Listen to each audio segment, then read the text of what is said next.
It was hot and humid in Washington, D.C. last week, and the Earthquakes continued their July road trip in the District of Columbia, looking to add on to their own hot streak of 7 games unbeaten, with Dwayne De Rosario rejoining the club fresh from the CONCACAF Gold Cup.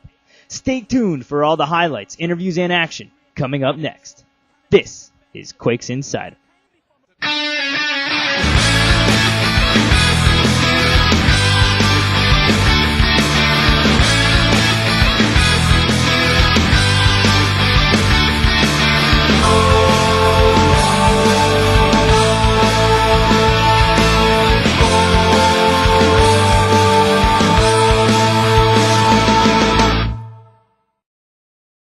The Earthquakes arrived in Washington, D.C. last Wednesday night and trained in the nation's capital on Thursday in preparation for Friday's game with defending MLS Cup champion D.C. United and the rainy, muggy Washington weather.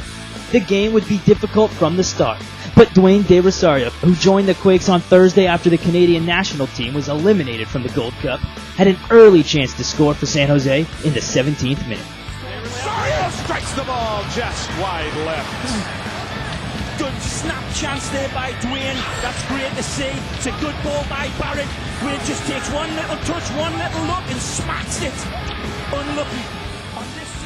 But it was DC United and Christian Gomez who got on the board first, with Gomez capitalizing on San Jose mistakes to take a 1-0 lead in the 25th minute. Chance. Gomez got it!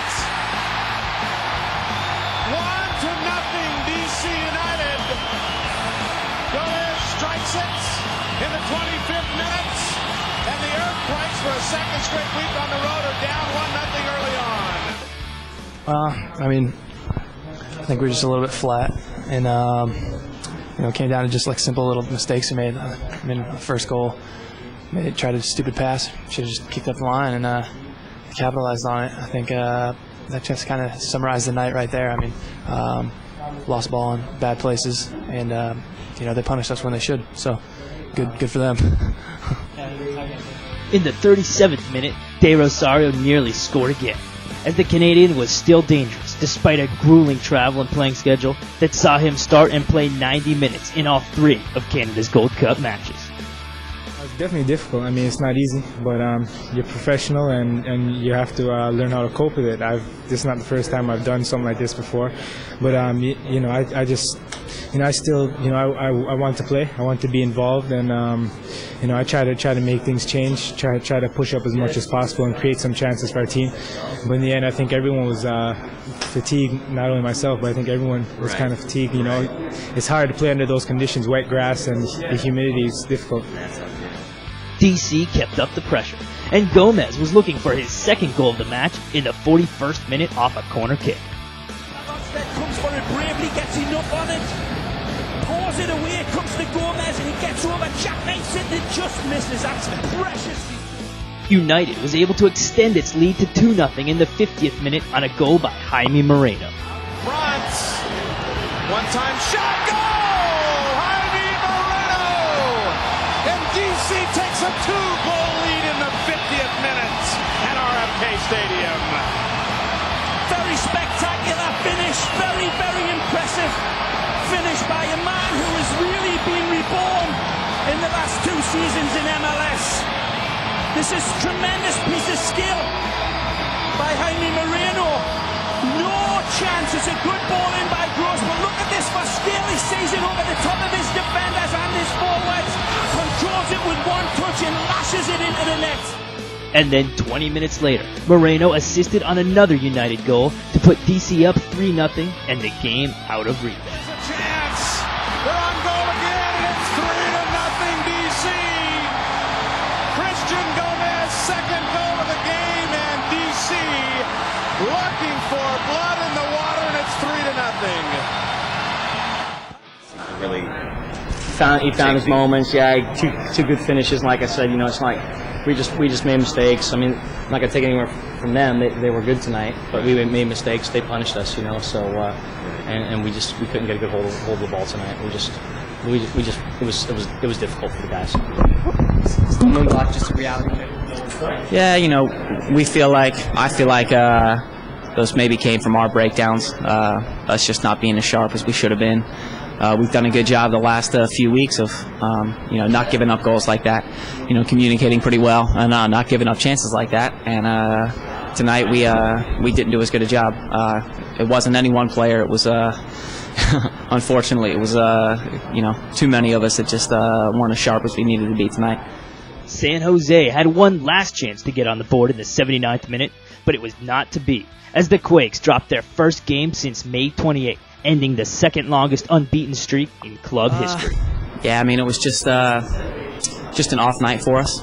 I think you can have nights where maybe there's one or two guys that don't have maybe enough in the tank or have off nights, and I think tonight we had too many guys that I don't think it was really lack of effort. I think a lot of guys were just kind of running on empty tonight after the last couple weeks traveling in the games, and too many of us just had off nights.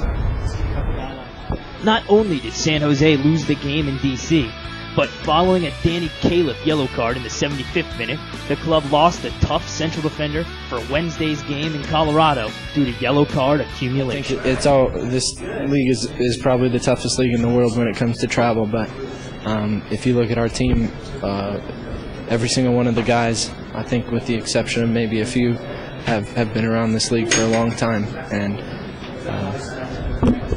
tonight was no excuse, and it started with me, and it just wasn't good enough.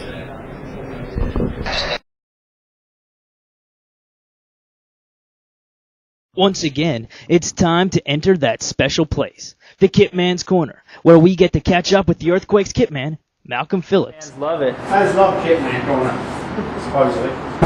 Oh, that was just lying to me.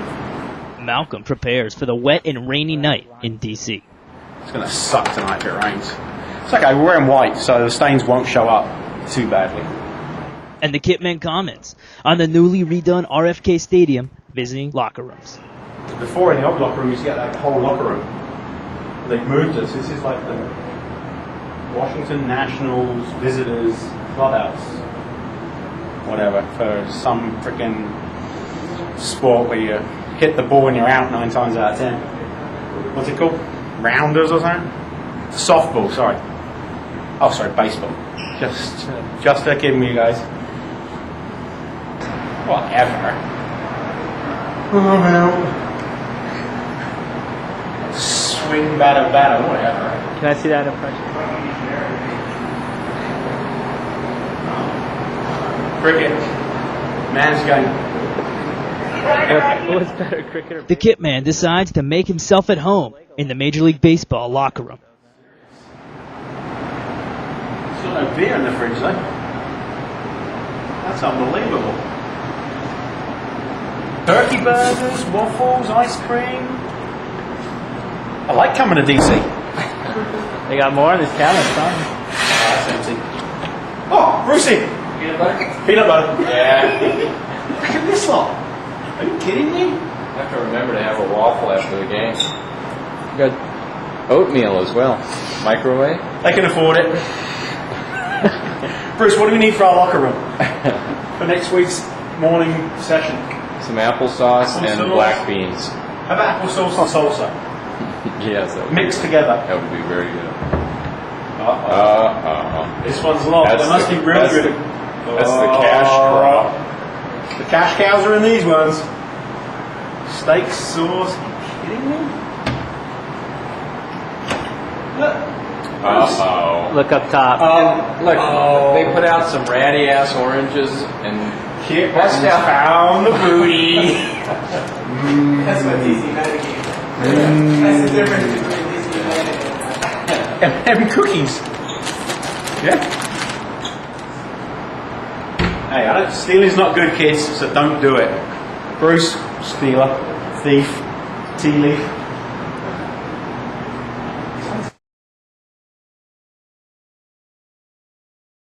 On this week's injury report, Ryan Cochran is probable with a left hip pointer. Eddie Robinson is probable with a right hamstring strain. Brian Ching is out due to hamstring surgery, and Troy Dyack and Craig Weibel are on the season-ending injured list. The Earthquakes next face the Colorado Rapids on Wednesday, July 20th, when they travel to Denver. Kickoff is at 6:30 p.m., and Quakes fans can hear all the action live on 1590 AM KLIV starting at 6:55. The Earthquakes return to Spartan Stadium on Saturday, July 23rd, when they welcome former San Jose defender Jeff Vegas and the Metro Stars to San Jose. Game time is at 7 p.m. and good seats are still available.